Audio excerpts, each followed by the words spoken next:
Welcome to Wrestling with Heart, a podcast looking at pro wrestlers giving back to their community. Join me, Stanley Carr, as I interview wrestling's hottest names who use their platforms as entertainers to raise awareness and do community service.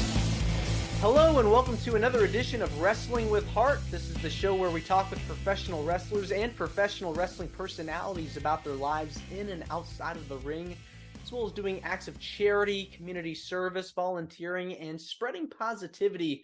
We're always about the positive vibes here on the show. And with me today, I've got a very special guest. He is a former ECW star, former WWE Cruiserweight champion, the one, the only Kid Kash. Welcome to Wrestling with Heart. How's it going? Good. Thank you for coming on here. Absolutely. Thanks for having me. Yeah. So let's get talking about your upbringing and childhood. Where are you from? I'm from a little place called Waynesboro, Virginia, Central Virginia in the Blue Ridge Mountains in the Shenandoah Valley. Oh, wow. So right in that southern part of Virginia.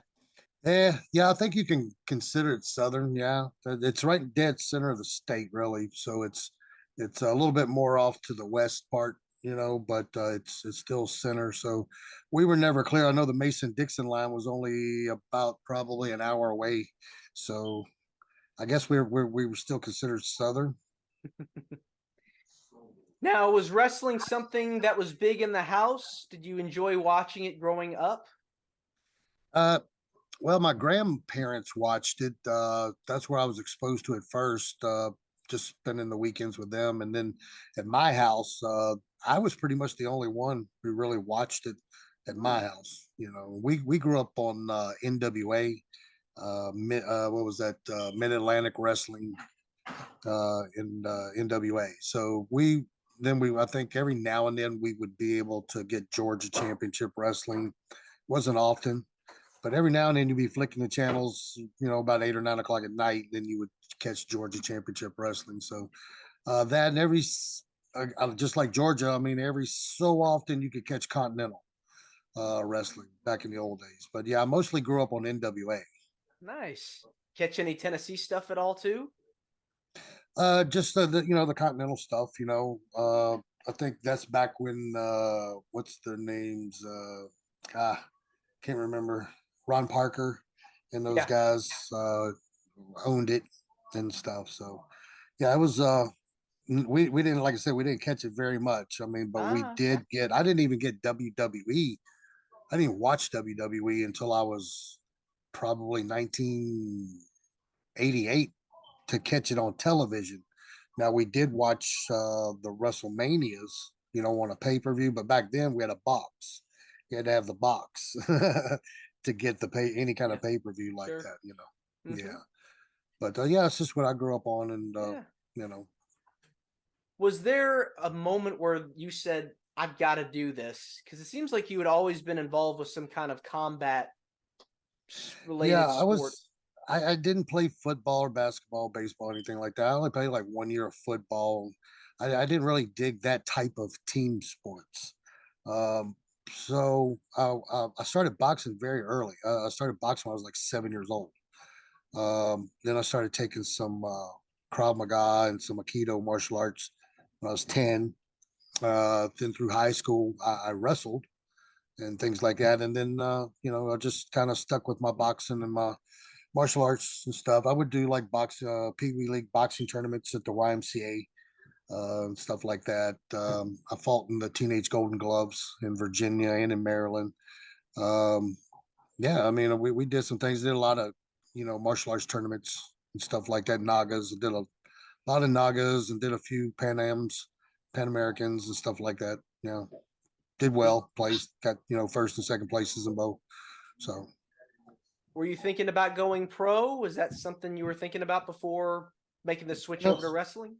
Well, like I said, back when I came up, I was born in '69, so I grew up in the '70s and '80s, so we weren't a rich family or anything like that. We had everything we needed. So our mentality then was to, you're just going to do what everybody else does. You just might do a different job. We're going to graduate high school. You may or may not get married, but you're going to either go to work and, which I did. I went into work as a pipe welder. Uh, just out of I actually started pipe welding while I was in high school and kind of carried it on after I literally graduated, but my wrestling career did too. So I didn't weld very long, outside of my high school years. But yeah, I mean, that was our thinking back then. Who would have thought? I mean, I was the only one in my family who watched wrestling, so I never really figured that I would ever get into it. It was something that I was like, damn, I would like to do something like that. I bet that's fun. I bet that's challenging and things like that. But it was never a thought of, okay, I got to track this down. I got to research. I got to find out where to go, how to do this or anything. It just kind of fell in my lap. Yeah. There was a guy local in my town named Doug Ward, Doug Gibson, Marvin Ward, I think his real name. But he owned his own little wrestling show. He did some jobs for I think WCW back when they first went on TBS, and he was trained by Ivan Koloff. But back then, those guys were trained to be jobbers. That's back when we had jobbers. Yeah. So he was a jobber, and but he did really well and stuff like that. And I think the situation is he was too small for the new TV that they had just pulled out. The World Championship Wrestling.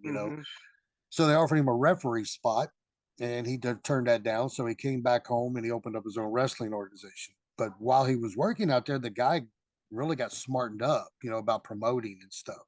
So he ran amazing shows wherever he ran, and he ran them in my hometown and stuff. So one weekend I'm at the gym just working out, and the Road Warriors came in, and the Rock and Roll Express came in, Tim Horner. I mean, it was just a bunch of guys that I was literally had just literally watched on TV, not the week before, and they were going to be doing a show at the raceway in my hometown, and they were working out and stuff. And Ricky Morton, kind of came up to me and just started chatting with me and just asking me questions about the town, where to go and stuff. This small town, you're not gonna get much here. You better get your beer at the gas station. The bars, they close early around here. So it was that kind of thing. So we just kind of he invited me to the show. Went down and we just kind of hung out the whole time and talked and bullshitted. And I dipped Copenhagen, and Road Warrior Hawk came in, and he was as a brother. He goes, "I would, man, could I please have one, a dip?" And I was like, "Yeah, sure." So I gave him my can, and he took the whole damn can in his mouth. He like three fingered it and put it in and just filled his whole mouth up with it. Said I saved his life, and that tapped me on the shoulder. Good, good. So I came back to the next day. Went to the next shows with them. They were doing like a 3-day run in the area.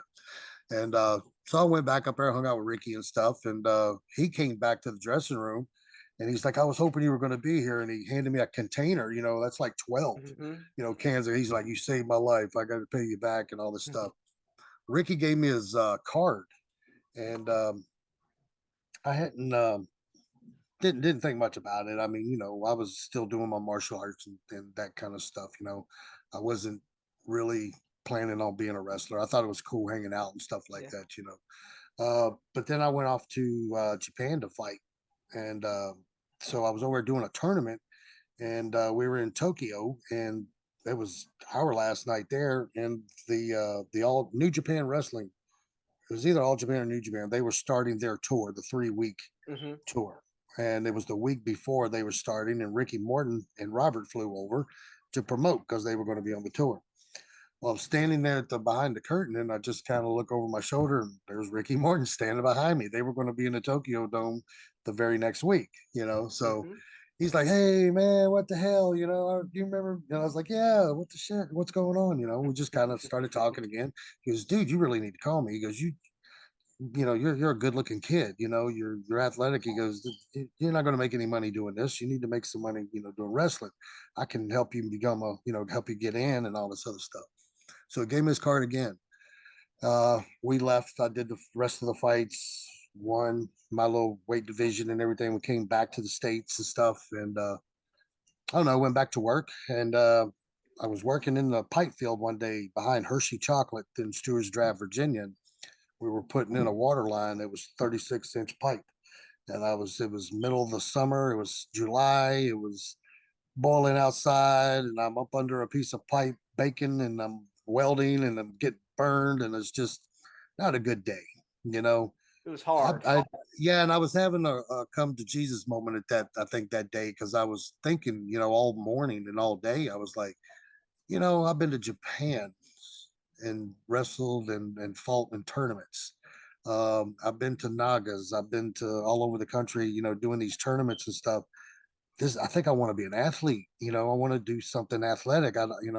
And back then, UFC hadn't quite made it to TV. Wasn't it really quite mainstream yet. Yeah, it wasn't even anything really until like the very early '90s, and then it kind of died off and then came back out again. So the tournaments that you didn't win money, and if you did win money, it wasn't very much at all.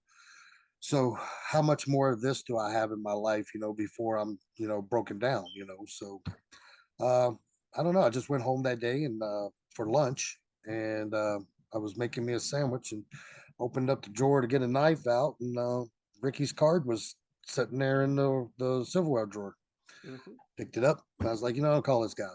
So I called him, and we just talked, and he was like, I'm going on the road in about 2 days. If you can get to Tennessee, I'll take you with me, and we're going to start this all. I was like, wait a minute, hold on. You're going to do this, and you're going to make sure that I got you. If you get to Tennessee, then I have you from there. You got my word. And I'm like, all right. Being a pipe welder back then, you made really good money, and stuff. So I had a good bank account, and, made good money and stuff. So I was like, ah, shit, I'm in the union. So I can, if worst case scenario, I could just join the union in Tennessee, come to find out there is no pipe union in Tennessee. So I had to go another route. But when I got there, I drove that day. I went back to work, and my dad was my boss. He owned the welding company, and I quit. And I was like, can I get my check? You're paying out tomorrow. So can I go ahead and get my check today? And I told him I was leaving town to go be a pro wrestler. And he just laughed his ass off and thought I was stupid, of course. And, but he gave me my check and I quit. And I called my mom and my sister, my brother, and had them meet me in my apartment. And I was like, take whatever you want. Just don't leave anything in the place. And walked across the street to the office. And I told them I was leaving town for my job and I wasn't coming back. So I needed to break the lease. And everybody was cool. And I think I left town at about 4 o'clock that day, and I was in Tennessee by 8 o'clock that night. I met up with Ricky. He took me to Elizabeth, Tennessee, to where the house was, because Smoky Mountain Wrestling was going back then in Knoxville. Mm-hmm. And so they would bring guys in, and the guys that came in that they wanted to use full time, they would let them live at the house, and they had to do all the chores. It was a big farmhouse. Mm-hmm. You had to do the chores around the farm for your rent, so you had to buy your own food and all that other stuff. But you had a place to sleep, you had a place to train, and then you had a place to work. That was the deal. So I go in and I walk in, and there's Glenn Jacobs, Kane. There's Anthony Michaels.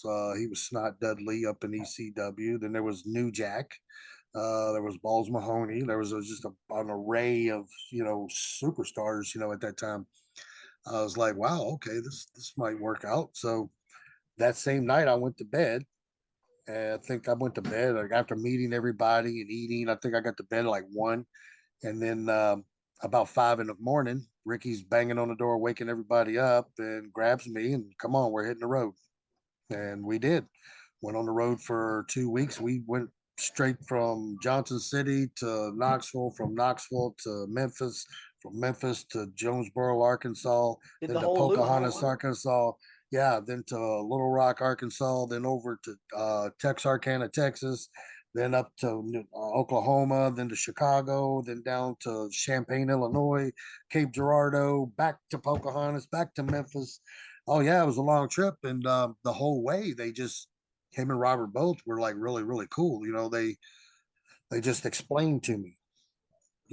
My first match, I had never even been in the ring until that moment.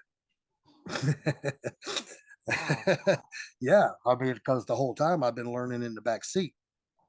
So for about almost a year, I rode around, and luckily I had enough money in my bank account to survive that long.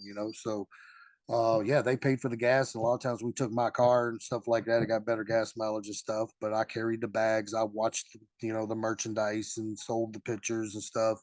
Watched their match, and then they would quiz me in the car. What did you see? Did you see this? Did you see how the crowd reacted? Did you see how I brought them up and then brought them down? There's a philosophy to wrestling. Maybe not so much more anymore, but back in my day, there was a philosophy to wrestling. You had to tell a story, The with psychology. a real, yeah, with the real raw emotion stuff. So that was your philosophy, get it out there as real as you can make it without making it look, fake. And so I just watched, how he sold. I mean, he taught me everything. It's not just about the moves. It's not just about, you know, being a great big star, being a great big guy. It's about, how you sell to the crowd, how you pull the crowd in, or how you push them away as a heel, those kind of things. So they taught me all of that the first year. And then just one night in Arkansas, we were with Burt Prentice's organization. I think it was called Ozark Mountain Wrestling back then. And Greg the Hammer Valentine was not going to be able to make the show, so they needed to fill in. And of course, I was the guy. So they threw me in, and I did a good job. They liked it, and that was my first match. And I wrestled every single weekend after that until I wound up getting signed. I mean, but between that time, I wound up getting shots in Mexico and Japan, places like that, and then I finally got signed with ECW. Did indies all over the North Carolina, Georgia, Tennessee, Louisiana, Texas. I mean, I spent a lot of times behind the wheel. I mean, that was Yeah, my yeah. era. You know, Y- my era. That's what you did. Until you made it, you drove everywhere you went. I mean, that's the life of a pro wrestler. Up and down, bumper to Yeah, bumper, town to town, and it seems like you got to experience a lot of camaraderie too, yeah, rubbing yeah, shoulders with guys like Ricky Morton. I mean, what can get any yeah. better than that?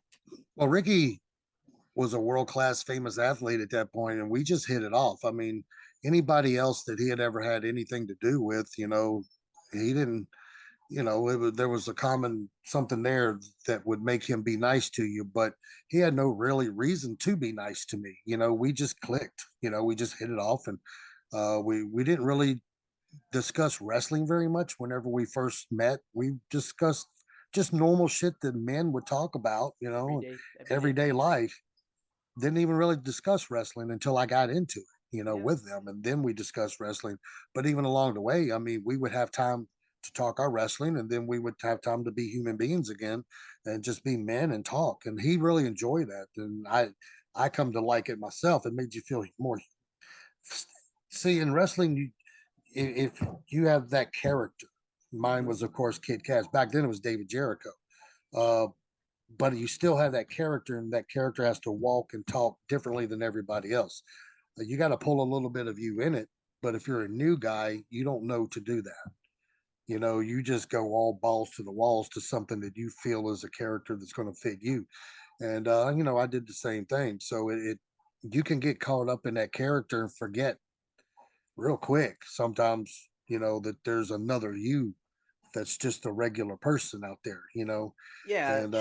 and that helped keep everybody grounded. I mean, we would have those conversations with wrestling, and then we would just stop, and then next thing you know, we would just start talking about family and talking about getting the car worked on, and damn, when I get home, I got to rake the leaves. I mean, we just talked about what men Yeah, talked about.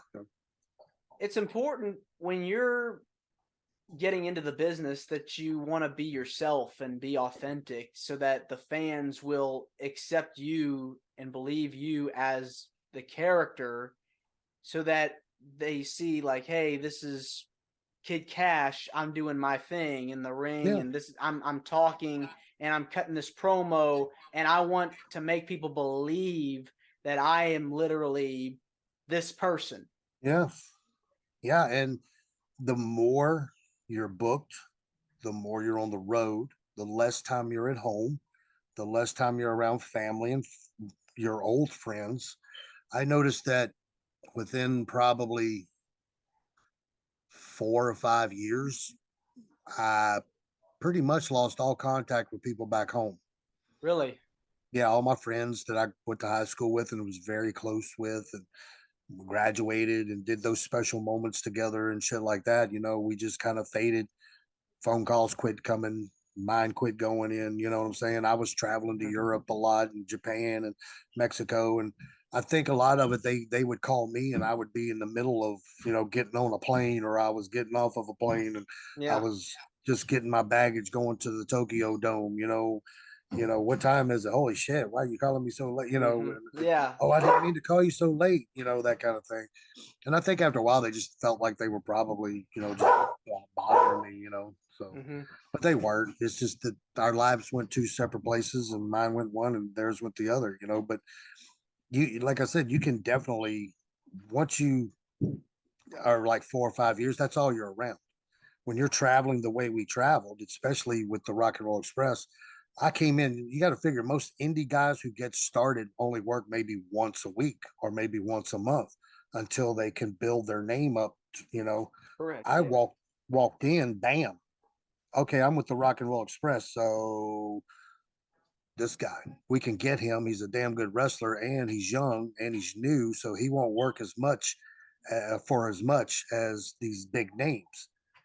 These big names were charging $1,000 on the indies, and back then I didn't know any, I didn't even know how much to charge. So I thought $100 was great. Yeah. So I was traveling 5, 10 hours to make $100 damn. And then one day Ricky pulled me. He's like, "How much do you make?" Because he wanted to start tag teaming with me. Him and Robert, they would have problems every now and then they wouldn't talk to each other. So then he needed a partner. So he was like, "I need a partner." He goes, "How much do you make?" And I was like, "I guess 100." He goes, "That's it?" And I was like, "Yeah." And he goes, "Well, you're going to be one half of the Rock and Roll Express. This is what you're going to make." Yeah. I was like, "All right." So boom, instantly I went from making $100 to $500. And I was like, "What?" Okay, great. So It I lucked out. I just was at the right place at the right time with the right people. Where a lot of guys are not like that. And if I hadn't met those guys, my life probably would not have gotten to the status that I did. You know, I probably would have maybe, but it probably would have taken me a little bit longer than what I did.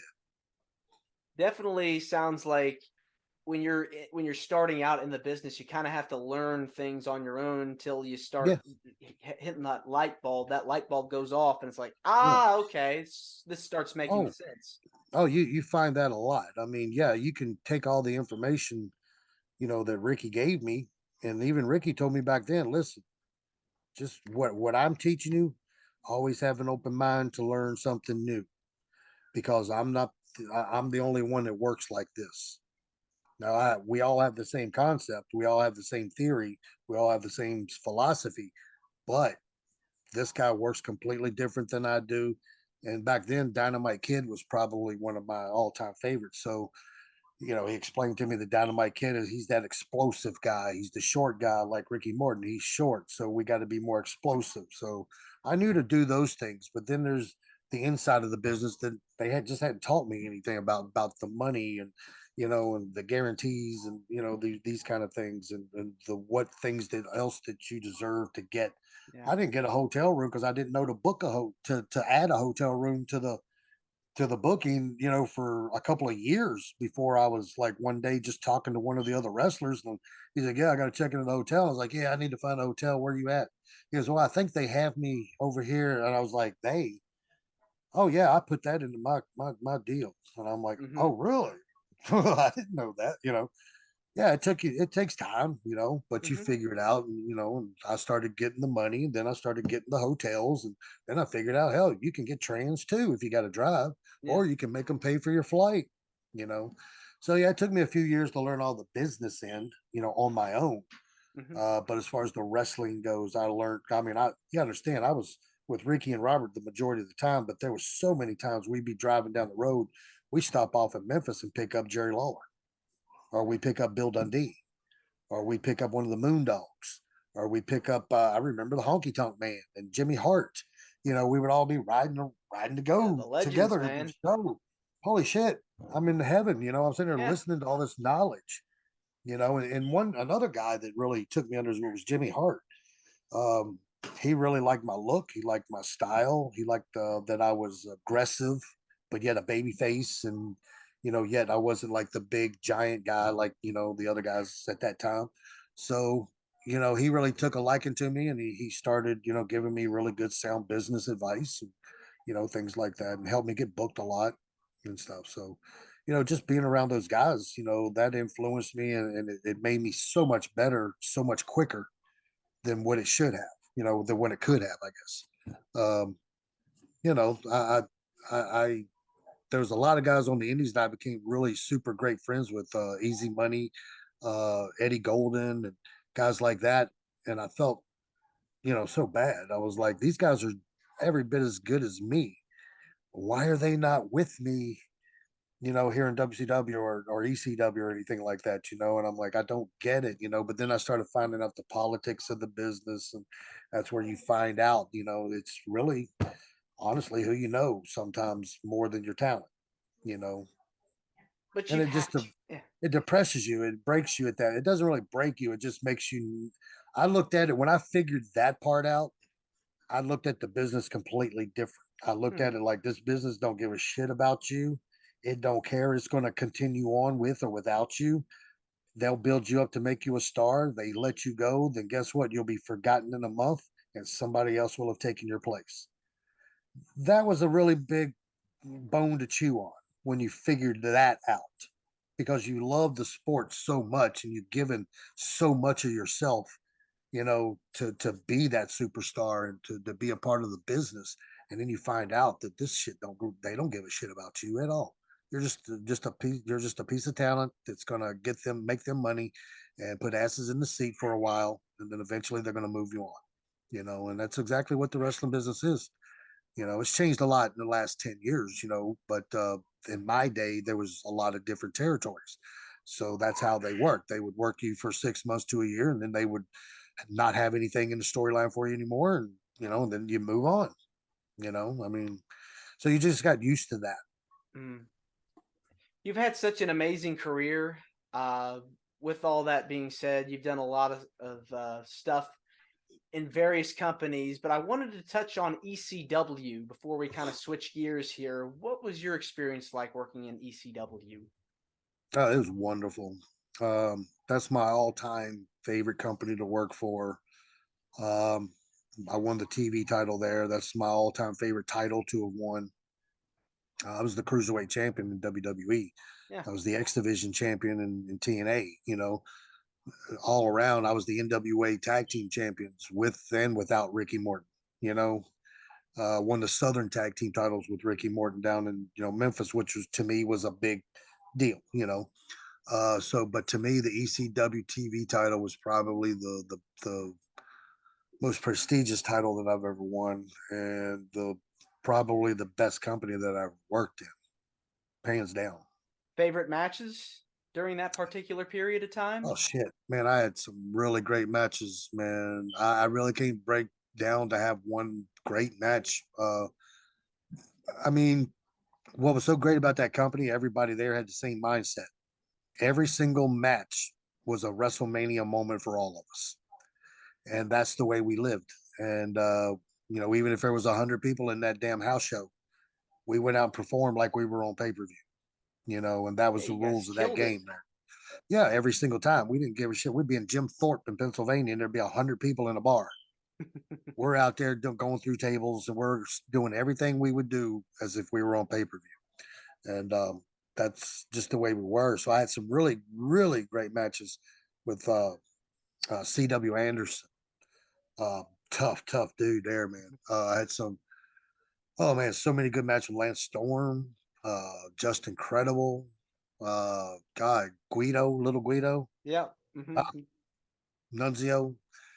Love that man. Had stiff as stiff as a board, and boy, Had good he. matches against him in WWE as well, Oh, I too. know, man. I mean, he's just one of those guys that I would never, even to this day, if I had to wrestle him right now, I would never have any concerns whatsoever. If we're going to have a good or a bad match, it would be, hey, you want to do 2000 up there in Poughkeepsie, New York? You remember that? Oh yeah, let's just do that match. Run it I back. mean, that's what we would do. I Yeah. mean, Yeah, those all of those guys were amazing. I mean, because they were fresh, new, young talent on the scene back then, and they were given the stage to perform. And Roadkill and Dory. Holy crap! Still to this day don't understand why those guys weren't a WWE tag team champions somewhere, or WCW tag team champions. I don't know if it was their size, probably most likely, along with a couple of the other guys, but it just blew me away that some of those guys weren't taken by the bigger companies and done, put over, huge. Um, yeah, I mean, but everybody there worked their asses off. So, I mean, I don't think I ever had really a bad match in ECW the whole time that I was ever there, to be honest. Mike Awesome, wrestled Psychosis a lot, wrestled Super Crazy a lot. I mean, just had really good matches back then. We were all young, man. We could do it back then. Yeah, young and hungry. You guys had Yeah, I something to mean, prove. yeah, we did. We did, and that was at the time too that ECW was like running very very close in the ratings as a just 1 hour show with On WWE TNN. and even WCW. And at one point, we beat WCW in Really? ratings. On us, yeah, on the I think we were on Friday nights at that point, and we were on TNT or TNN or something like The that. TNN. TNN and TNN, we were the only show that got any ratings, and we were the one and only show that got any ratings. Well, then wound up eventually Vince bought TNN. Yeah. He didn't buy it. He didn't buy the company, but what he did is he bought the contract. So they gave us a contract without money up. So Hmm. Vince came in and slid a couple $1 million in their pocket, took us off air and put their company on air. But we still held strong. And I mean, if those little things like that hadn't happened, I mean, I feel ECW would have still been around for another 10 years. Probably would still be around right now, like Ring of Honor, and things like that. Maybe Yeah. not as probably been on an AEW level, maybe still. And I think it would have been on a much better network and all that other stuff. So ECW definitely paved the way for a lot of that crash hardcore style of wrestling that you kind of see nowadays with like the CZWs yeah, and even the stuff like I think GCW. You see some of that stuff there. Really set the tone for like you said, Ring of Honor was another influence. yeah. I mean, CZW was around back when ECW was around. They were doing the hardcore stuff out in Jersey and all that stuff. Mhm. We were doing it in Philly. We just got, I think they were all doing it at the same time. We just got a little bit more money behind us, and we got, Paul Heyman who came Mhm. in and stepped in and took the company over. And if it wasn't for Paul Heyman, you probably wouldn't be talking to me right now, to be No. honest with you. I mean, I really don't feel that. Paul Heyman gave me my first big shot in the wrestling business. And if it wasn't for him, like I said, you wouldn't be talking to me right now. So hats off to Paul for doing that. Absolutely. He saw something in me and he gave me the opportunity to do it. And man, I can't thank that man enough. I still thank him to this day. And I still tell everybody that if it wasn't for him, I would have never made it. Uh, Definitely to ECW. I might have made it to WCW or something like that eventually. Because I up until that time I had quite a few tryouts with WCW and WWE at that point. I had a lot of good, feedback and people wanted to continue talking to me. But ECW, when I walked in the doors, it was just wow, it was completely different. It was a completely different atmosphere. It was a completely different feel, look, Hmm.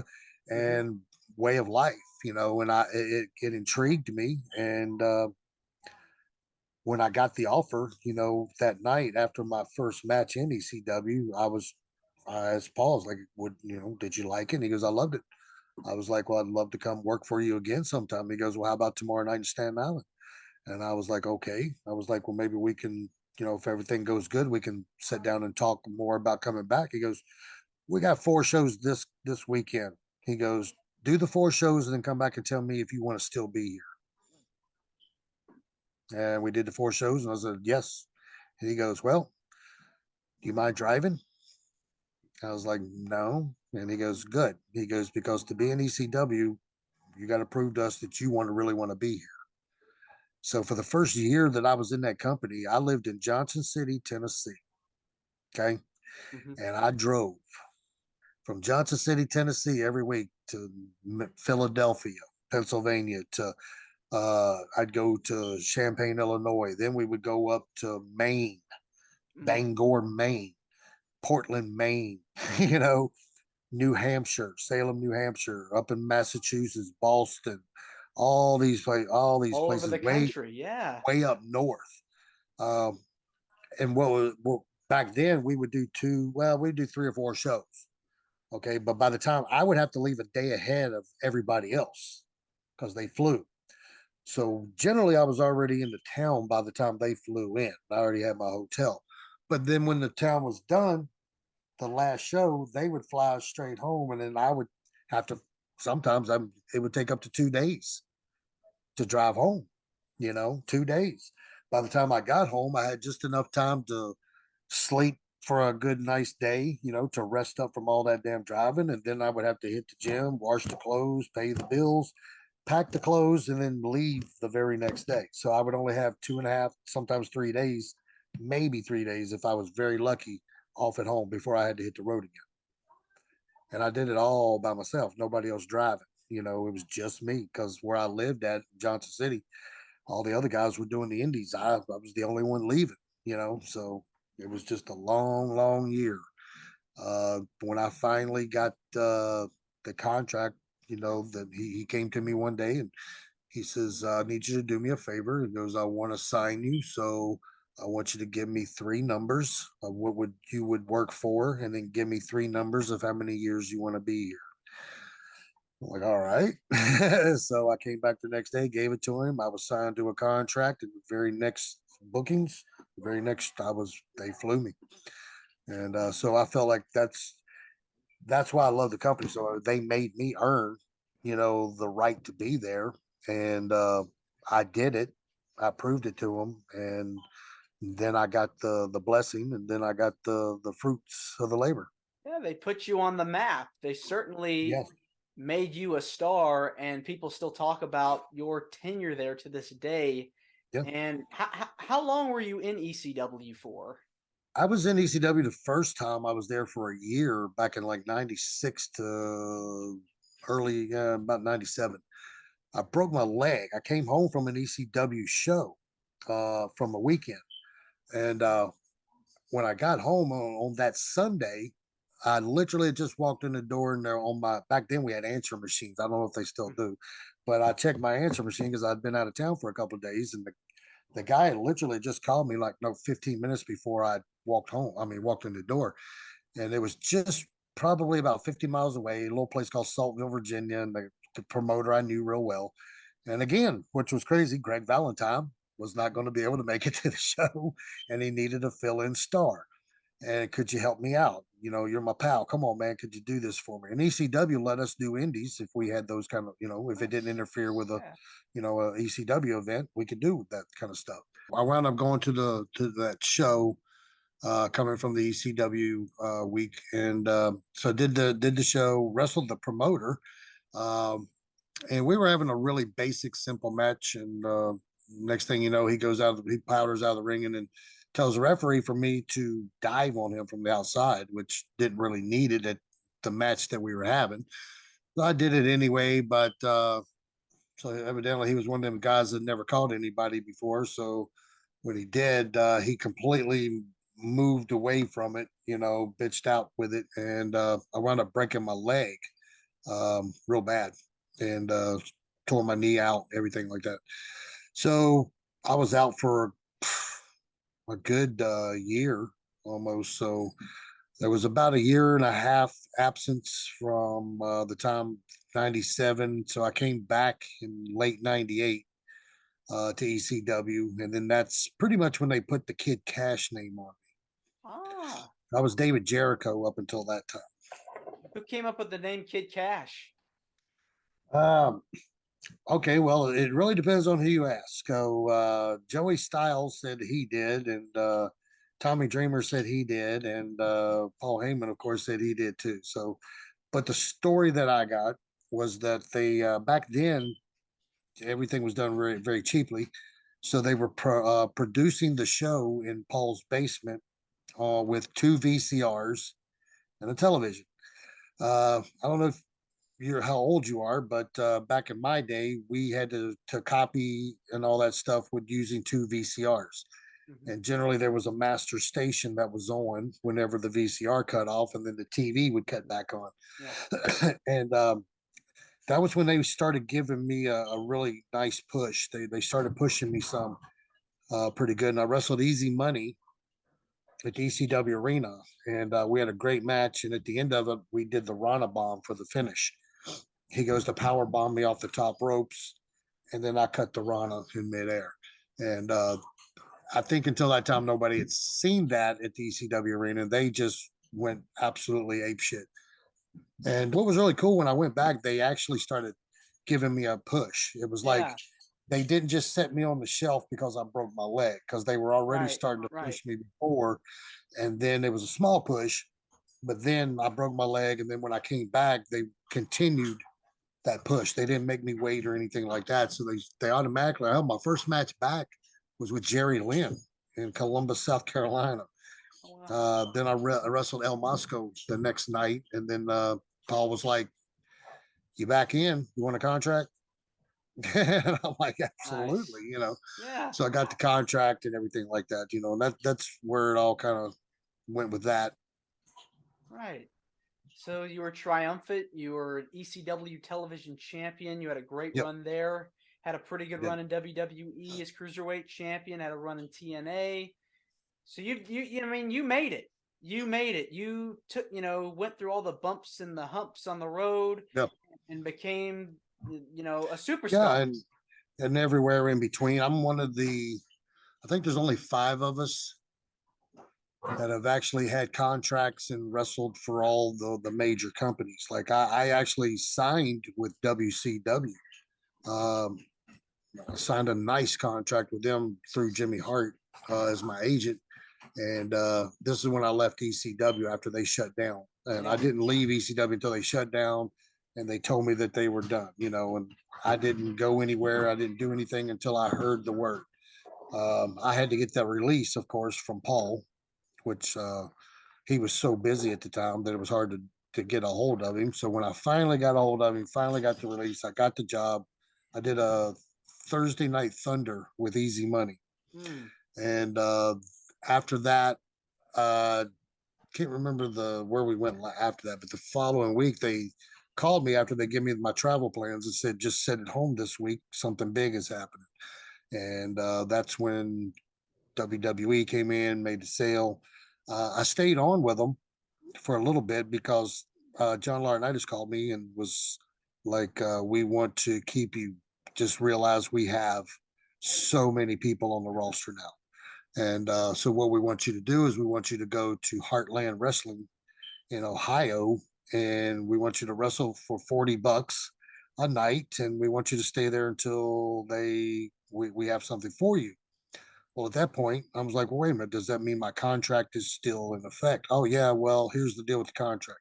The one you signed with WCW where is going to be null and void. And what we're going to do is renegotiate that contract. And I was like, really? Renegotiate? He said, yeah. So they were going to drop it down from what I had signed for, which was a great big chunk out of my contract. Said that they were going to do 65,000 a year, and I was going to sit there. Well, you know, at that time I was already what 30 years old, so I was had a house, had family, had an established life, and I'd already been in the business for like 10 or 11 years at that time. So why would you want to put me in a developmental? Why would you only give me 65,000 after you just signed me to a contract that was three times that? Right. I mean, so I turned it down, talked to Jimmy Hart again, turned it down, left the company, and I went with Jimmy and Hulk Hogan to the XWF. I did that until the bottom ran out of that, and then about that time. But the good thing about that was I signed a 3-year deal with the XWF that was owned by the Home Shopping Network.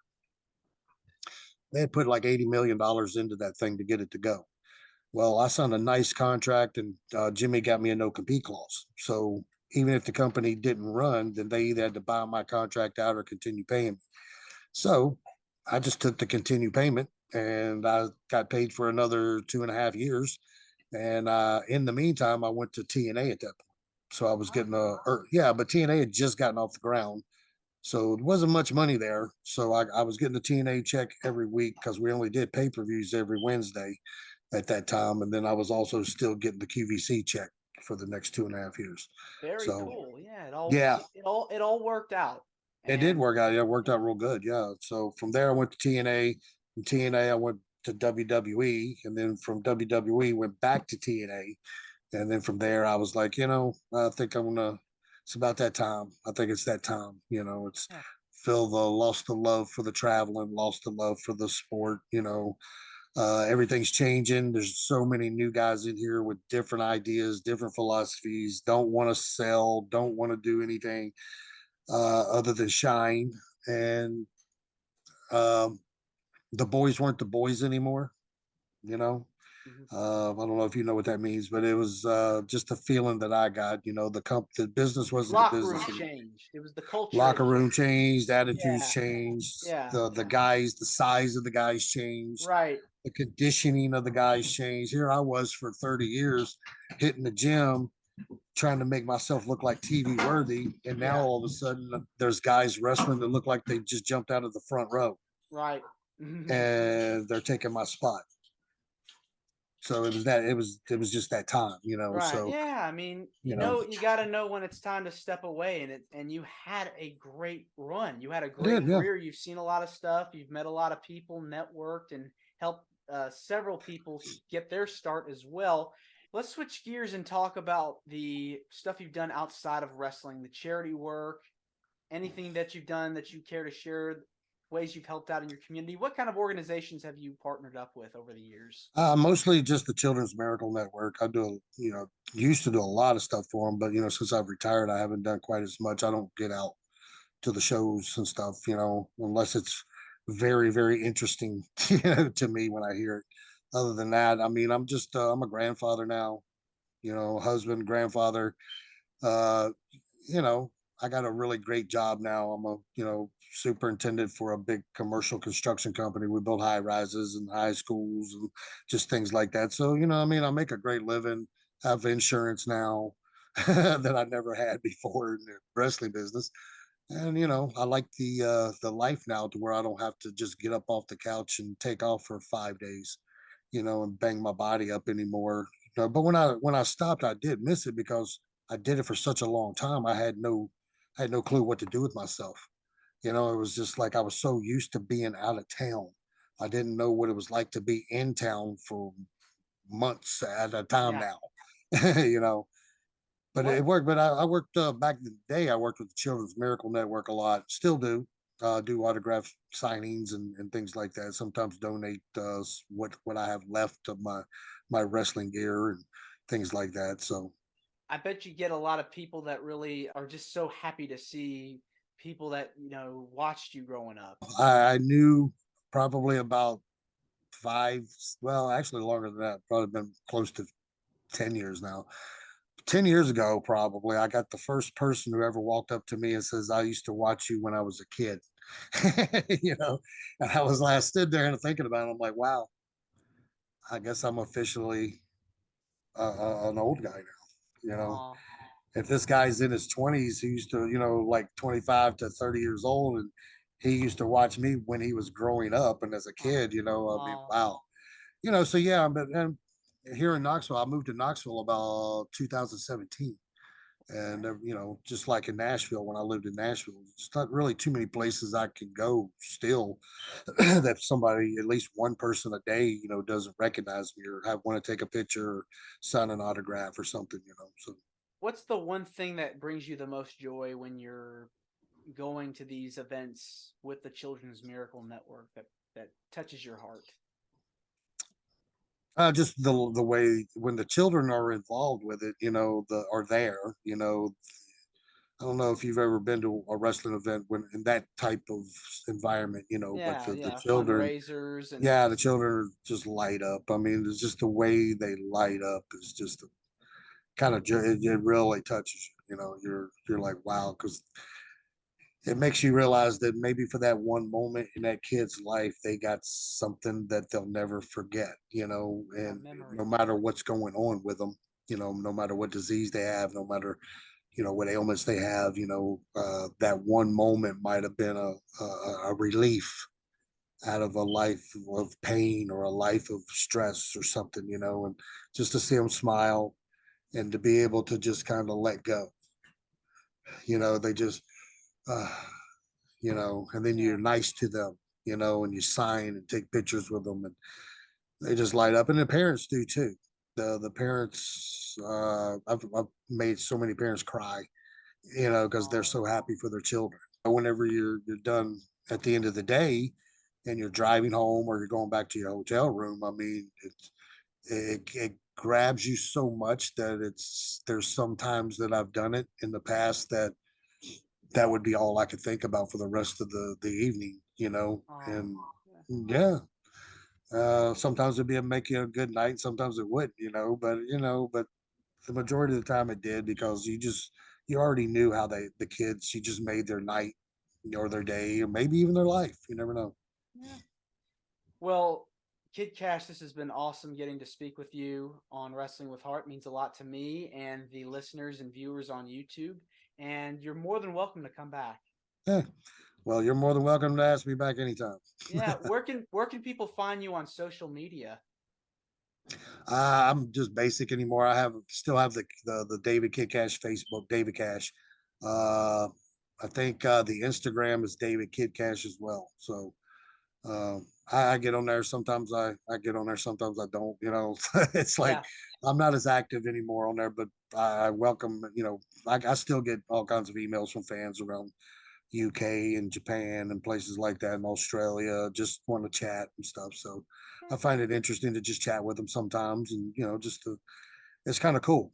For me to know that somebody watched me all those years and appreciated me enough to reach out to me, a couple of years after I've retired, just to see how I was doing or just to say hello. It's really cool.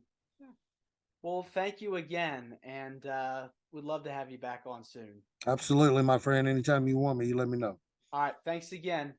All right. You have a good night. This is Wrestling with Heart. I hope you found this podcast to be informative and entertaining. If you did, please hit the subscribe button and look out for the next edition.